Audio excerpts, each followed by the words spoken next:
high, so that I never feel alone again. I want you, we can bring it down the floor. Never danced like this before. We don't talk about it, dancing on, do the boogie all night long. Don't Hello everyone, welcome back to my channel. Sorry if it's kind of weird, and I'm sorry if you hear some bleeding, not bleeding, but bleating, like buying, because my goat's right here, and I threw in some pellets so they can eat and not bother me. But they're very noisy when they eat because they fight, so they do like blah stuff like that to like scare the other goats. So yeah, I have three right here and two over there. These two don't fight as much. These three girls are very sassy. My only boy goat is in there with his little girlfriend who is currently pregnant. So let me know down below if you want to see her babies when they're born in August. And give me name suggestions. I was thinking, like, originally I wanted to name like if she had a girl, I wanted to name it after her first initial. And my girl's name is Blackberry, so something that starts with a B for a girl's name. It's like Beatrice, Bumble, stuff like that. And if they had a boy, I would want to name it after the dad's first initial, which is Mateo. So maybe Marty, something like that, just something, just like unique names. He is going off. But yeah, this is not what the video is about. It's not about baby goats. Sorry, there's like notifications going off. So yeah, today I'm going to be talking about why fake service dogs are so dangerous, because I feel like not a lot of people understand why service dog handlers get so angry when they see a fake service dog. So I'm going to clear that up for everyone that was super curious. There's also a bunch of flies and bees around here going all over the poop pile because the goats poop in a certain area, so like all over here, and it's nasty. But fun fact, goat poop does not stink. If you feed them the right diet, it just smells like dirt. That's it. Horse poop and cow poop, on the other hand, stinks. But goat poop does not. So that's why I'm able to breathe. We had a pig, and I could not stand to be out here because she would just poop, and it would stink so bad. So we got rid of her because she also destroyed everything. And I did not want my goats walking all of a sudden and breaking a hoof because of the pig, because the pig would root up the ground, and if my goat would step on it, they would break their ankle or leg. And if you don't know, if a goat breaks its ankle or a leg, it's very hard to recover, and you would have to put the goat down if they did not make progress in a couple of months. So that's why we got rid of her, because I did not want my show-worthy goats. Like, I have two very well-bred goats, and I do not want them getting injured.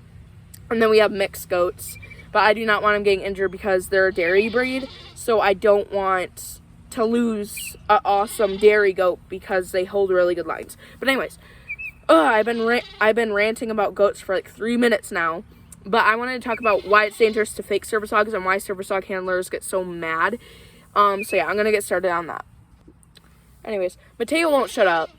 He's still talking. Mateo won't shut up because he's talking to me. He wants more food, and he wants my attention. He's a very loving goat. But yeah, I'm gonna get started. So sorry if you hear some buying or screaming, because my goats scream. So yeah, let's get on to this video. So I wanted to make like the first point why people get so angry. Even people without service dogs get angry at these people. It's because a fake service dog is dangerous to everyone, not just real service dogs. They're a danger to service dog handlers. So like me, if I brought my service dog in, that dog would be a danger to me. They're a danger to kids. They are a danger to elderly people. They are a danger to regular people, like healthy people. They are a danger. They are dangerous dogs. They are dangerous animals. You cannot trust a fake service dog, because let me tell you, your sweet little Pluto might be okay at home, but when you bring him into a very stressful environment where kids are screaming and things are constantly falling on the ground, when people are kicking your dog is gonna lash out. There's no if or what or buts. Your dog will lash out and bite someone. It's a thing you cannot avoid. It's just something a pet dog will do. And though it might not happen every time, it's eventually gonna happen if you keep on doing it, because it's way too stressful. So like, Mateo, shut your hole. He's still going. Okay, well, sorry about Mateo. But it's frustrating because I would not want to go into a store with a fake service dog, because that can hurt me. Now May's screaming. She's screaming because her sister's eating out of the same bowl as her, and apparently she doesn't like it, so she's screaming and headbutting her. But it's so frustrating. It's so dangerous, because what happens if you have a service dog? Okay, imagine this. Why you think service dog handlers are dramatic? Okay, imagine this. You have a perfectly trained service dog, okay? Does not react to people, does not react to other dogs, does not react to falling objects, it does not react to people kicking it or petting it. Does not react. It's just sitting there, not causing a disturbance to the public at all.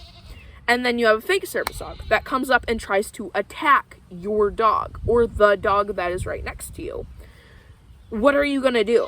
If you need that dog to live, if you need that dog to stay on this earth, what happens if a dog comes up and tries to attack it? You're gonna die.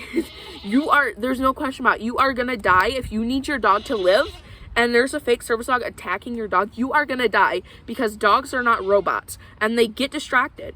It's like, imagine you're working. You're perfect. You're the best employee. Well, what happens if a new employee comes up in your face and starts cussing you out and punching you and being very aggressive? What are you going to do? You may not fight back. You may fight back. But if you're like a really calm person, like a service dog, you're going to get distracted. You can't ignore someone coming up, punching you in the face, like being very aggressive, just being out there. You can't ignore that. So that's why real service dogs get distracted, because these fake service dogs are distracting them from doing their job. And again, back to the thing, like, if you had to protect your service dog, what happens if it's a 100-pound Great Dane or 200-pound Great Dane coming at you, teeth out, growling, snarling, snapping, and you have to put yourself between that dog and your dog? What do you think is going to happen? 200-pound Great Dane, aggressive, about to bite. Your dog on this side, you right here. What do you think is going to happen? You're going to get bit.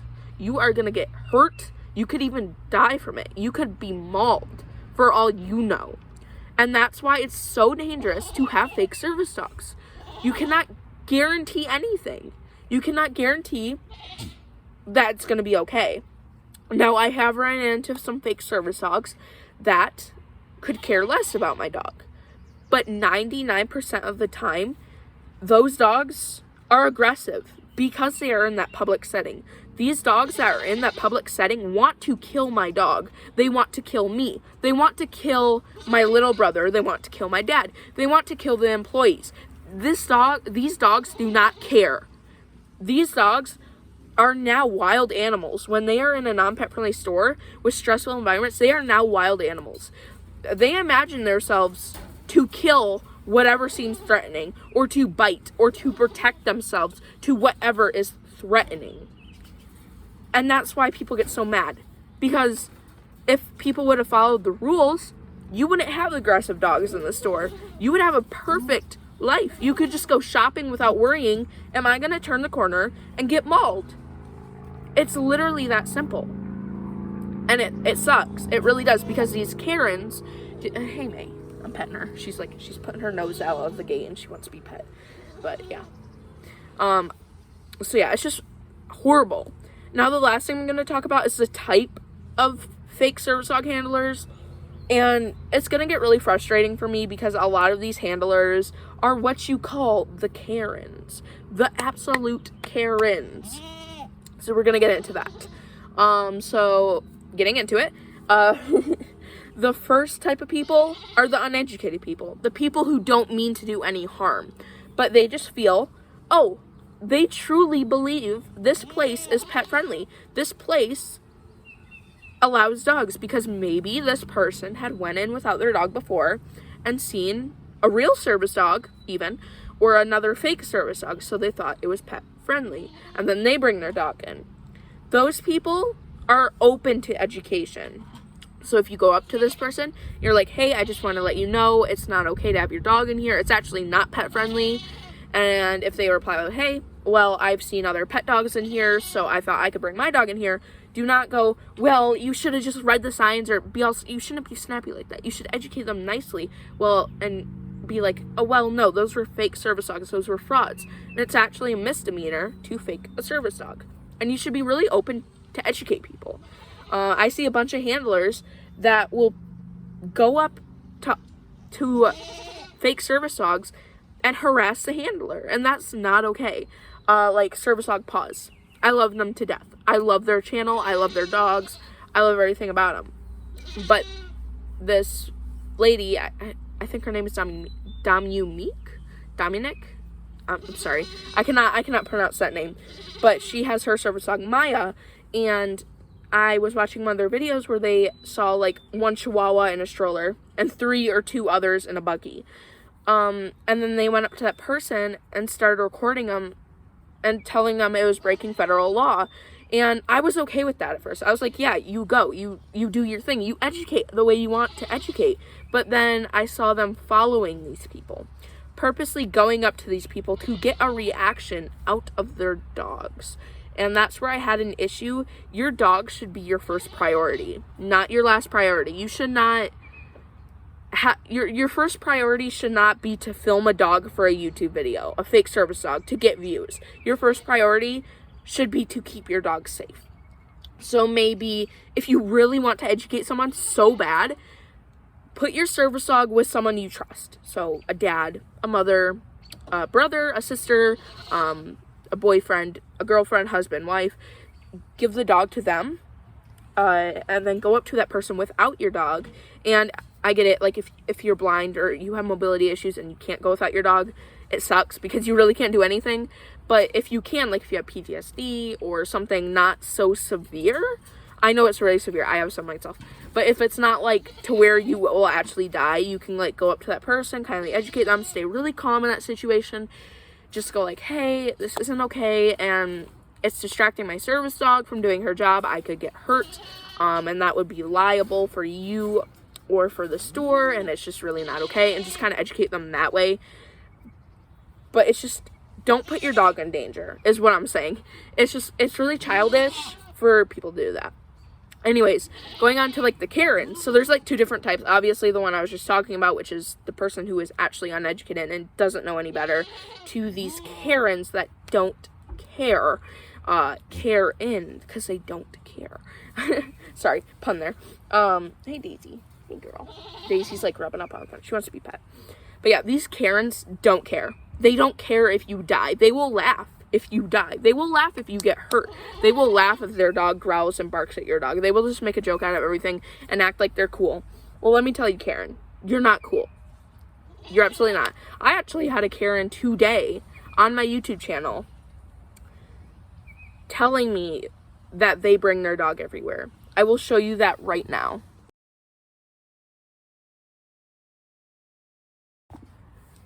So y'all just saw that photo, right? Of this person saying that they have a right to bring their dog everywhere and that they bring their dog everywhere even where other dogs aren't allowed. That's a Karen. That's a person that doesn't have a life, and that's a person that's toxic. That's a person that's just insane and mentally unstable, is basically what a Karen is. And I see a lot of people like calling real service dog handlers Karens. We're not Karens because we want to stick up for our rights and we want to protect ourselves and our dogs and the general public. That doesn't make us a Karen. It makes us an advocate. That makes us someone who you can trust. That makes us someone that's supposed to be a good person. But these other Karens, male Karens even, just don't believe that. And they just think we're Karens and we just want to get attention and we're just horrible people because we want the public to be safe, apparently. So yeah, it's just insane, really, how Karens can go to 1 to 1,000 in a minute when you tell them something. Like, a way to find a Karen is if you're like, hey, like very politely. You're like this. Hey, you can't have your service dog in here. It's actually breaking the law. And they're like, I can do whatever we want, little girl. You can't tell me what to do. I'm going to call the cops on you. Oh my gosh, get the manager. I'm going to report you to the manager. That's a Karen. That is an absolute Karen right there. So yeah. I feel like this video was kind of a mess, but oh well. I just wanted to like make this because I feel like a lot of people are confused on what a Karen is. I feel like they just don't really understand. I feel like they don't know. Well, I didn't mean what a Karen is. I meant they don't understand why it's dangerous to fake a service dog. So yeah, I hope this kind of clears some stuff up. I feel really proud of myself because I feel like I explained that amazingly. I feel like it was just, wow. I'm so proud of myself. Give a pat on your back. Anyways, yeah. I hope you guys enjoyed this video. If you did, give it a thumbs up. Also, I don't know if you can see. No, they're in their pen. Come here, guys. Mateo. Blackberry. Can't see them. They're in their house right there. You can kind of see them poking out. But yeah, if you like this video, give it a thumbs up. If you didn't, tell me why. Subscribe if you haven't already. Hit the notification bell so you don't miss any of our videos. Apparently YouTube really isn't working with the notifications, so I would kind of report that to YouTube, kind of get it through them, because apparently they don't understand. But okay. Yeah, so I'm gonna show you a cute goat type montage and just show you my goats, because I feel like some people might need that positivity today. But if you get creeped out by goats with rectangle pupils, click off. They're not that creepy. They're actually really cute. This is the noisy little dude. That's the noisy little dude that just screams at everyone, and that's his little pregnant girlfriend. She's black, so you can't really see her in the shadows. And this is the daddy. He is really cool. He actually has a really amazing conformation. His back is really nice and even, and he's just overall an amazing boy. I'm kind of like a goat nerd, but if you pinch their skin, kind of, you can't really see it, but if you're like, if their skin wrinkles like that, that means they're a really good dairy goat, so that means you should keep them around. And then there's Blackberry. Hi, girl. She's like this most skittish one, so she's kind of like not too sure, but she actually comes from champion bloodlines from show goats. So yeah, she's a purebred fainting goat. He's a, I think, Nigerian dwarf mix. I don't know who his dad is, but I'll show you his mom. This is technically his aunt. Her name is Daisy, and she is amazing. Well, no, I think she would be a cousin. But yeah, she is amazing and so cute. She is so cute. She is just absolutely adorable. That's his mama. Her name is May. She was a little bit skittish, but now she's getting a lot better. And this is Plum. She was skittish. Now she's getting a lot more friendly. She's also comes from champion bloodlines from fainting goats. So she's actually, I'm considering showing her because she has high mitonic stuff, or she had, how can I word this, high faintability. She's like showing her teeth. She's like smiling. Daisy's right here wanting attention, and she has like a little bald spot. But yeah, these two don't have horns. The other guys do, because these guys are polled, which means naturally hornless, so they have a 50% chance of, if they have babies, the babies won't have horns. But you can't breed polled to polled because it can create intersex, meaning it can create like a 50% chance of infertile babies, which is not good. So yeah, that's why you don't breed polled to polled. But yeah, May's just a lover, and Daisy's so cute. Anyways, that's it for this video. So yeah, hope you enjoyed. Bye.